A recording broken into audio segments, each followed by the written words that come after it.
At a mortuary, Rebecca is an intern working on embalming for her final supervised procedure. You're doing great.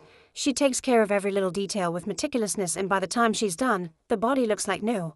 Her mentor Raymond praises her work while noticing the thin scars on her wrist, which she quickly covers with a glove. Rebecca then makes a cut in the body and starts extracting all the blood.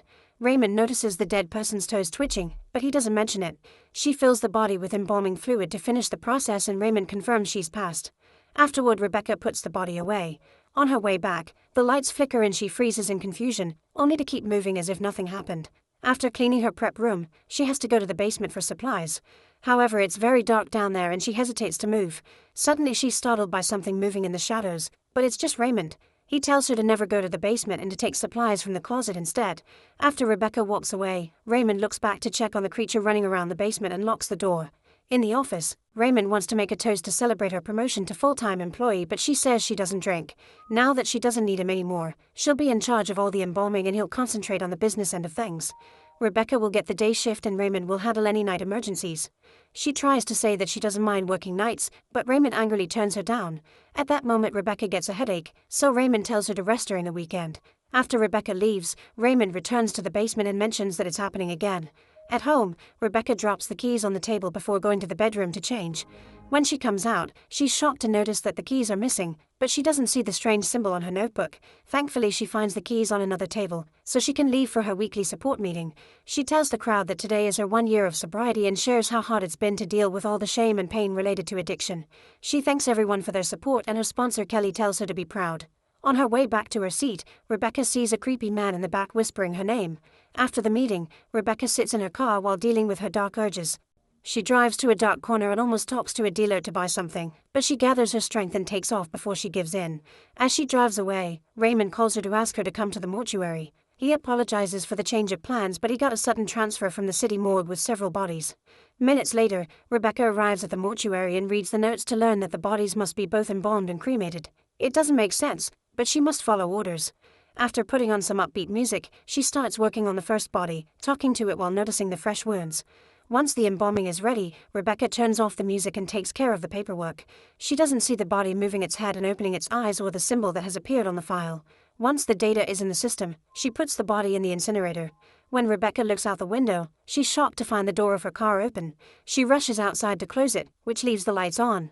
Afterward, she goes to the closet to look for supplies, only to start feeling dizzy. She rubs her head as she hears voices whispering around her. When she finally snaps out of it, she finds herself sitting at the table with no memory of how she got there. At that moment, the phone rings, so she rushes to pick it up without noticing the symbol that has appeared on another file. The caller is Raymond, who wants to know how Rebecca is doing. She tells him that the storm is causing trouble with the lights, but everything else is fine.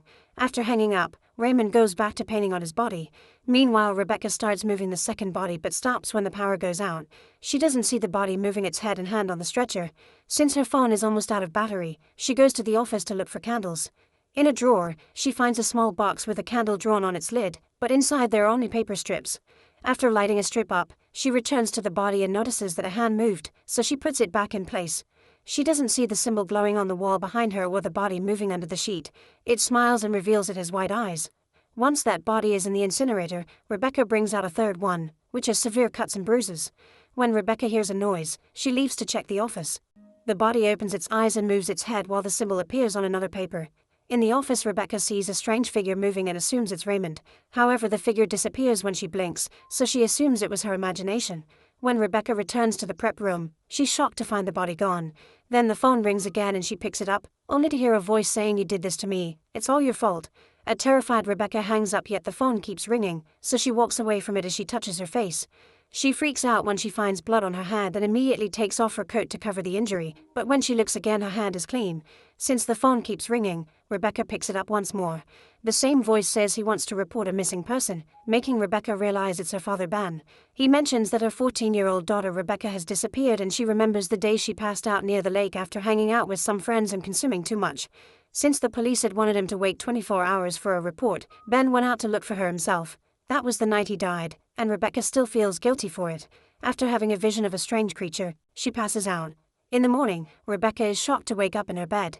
She looks at herself in the mirror before she hears someone pounding on her door. As she leaves the bathroom, the mirror fogs up and the message "Let me in" appears. Rebecca opens the door to find Kelly, who scolds her for relapsing. It seems Rebecca doesn't remember coming home or calling her for help. She swears she didn't consume anything, but Kelly doesn't believe her, causing her to have a breakdown. When Kelly hugs her to comfort her, Rebecca starts holding her too tightly. Kelly pushes her off and is horrified to see that Rebecca's eyes have turned yellow, so she tries to run away. Rebecca captures her and throws her around the kitchen before biting Kelly's finger off. Then she throws Kelly on the floor and stabs her in the ear with a bottle opener, twisting it a few times to kill her. Afterward, Rebecca snaps out of it and is horrified by what she did.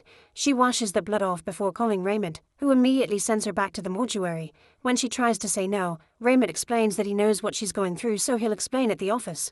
While Rebecca freaks out because Raymond knew all along and did nothing, Kelly stands up and removes the bottle opener from her ear. Rebecca sees her and immediately runs away, only to find the real Kelly at the door. It seems the entire incident had been a hallucination. Ignoring Kelly's concern, Rebecca gets in her car and drives back to the mortuary. Raymond explains that demons or entities often inhabit dead bodies until they can find a living person strong enough to be possessed. It seems a demon has chosen Rebecca, and now it's using all her dark secrets and sad memories to weaken her until she submits. Raymond has been learning about this for years, so he tries to teach Rebecca as much as he can in minutes. He shows her a tray with some symbols, explaining that they must be used to form the demon's name. Rebecca must find out her entity's name and burn the corresponding mark to banish it to hell. Before Raymond can finish, the demon takes over Rebecca's body and insults him before throwing him over the table. She grabs a fire poker and tries to come closer, but Raymond opens his shirt to reveal his tattoo of a protective symbol. Then he runs out of the office and locks the door right before the demon could catch him. When Rebecca returns to normal, she begs Raymond to open the door, but he apologizes and leaves. While the entity appears in the prep room, Rebecca runs around searching for an open door or window to no avail. She also tries the phone, but it isn't working.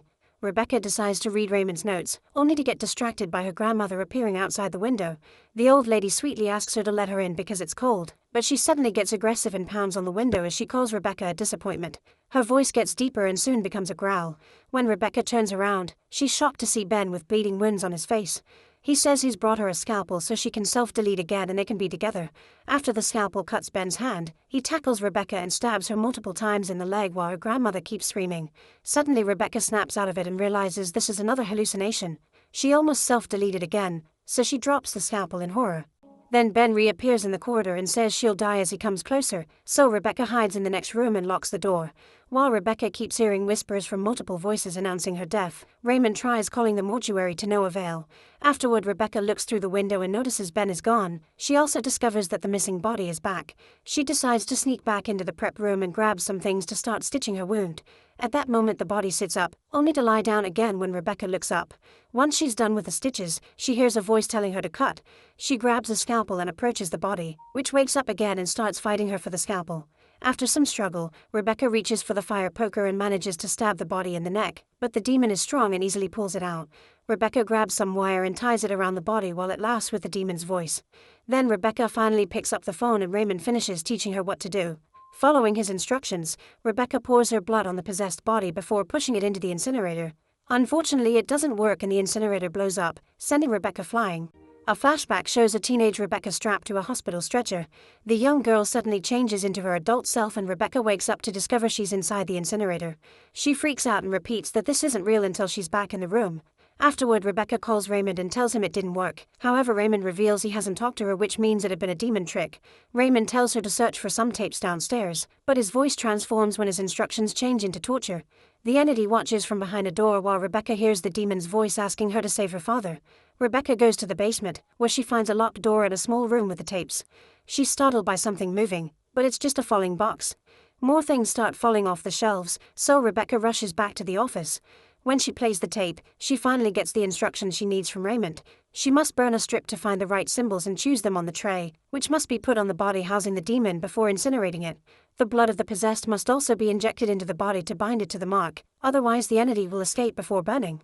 This blood can also be saved for later use, so this won't happen again.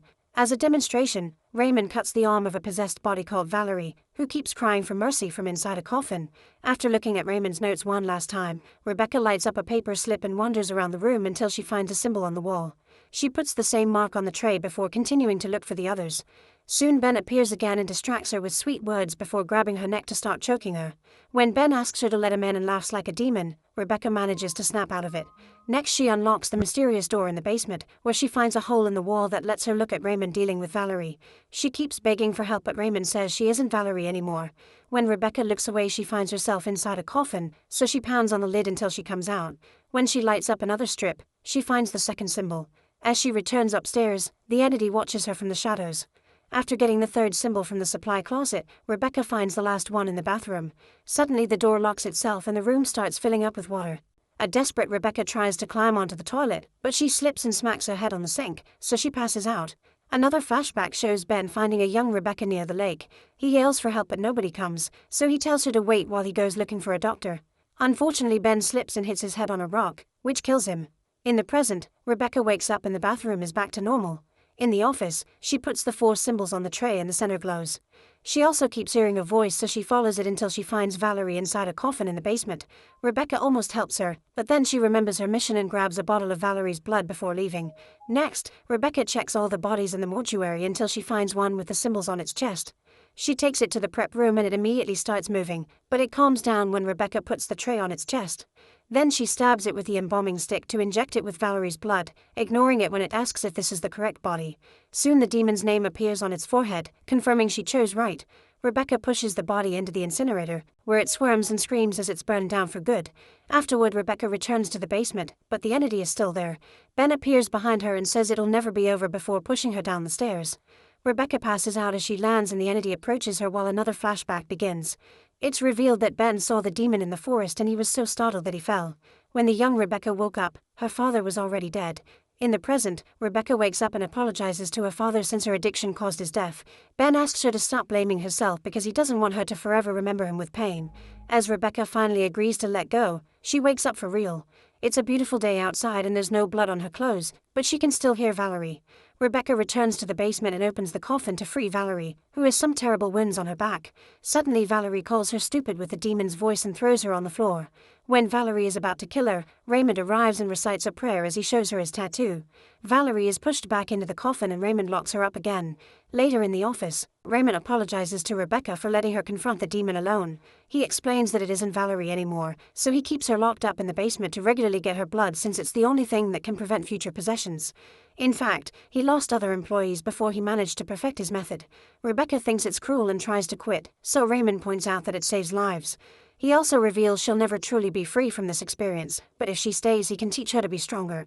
Refusing to accept such a life, Rebecca leaves the mortuary. However, she sees the entity in the park where kids are playing.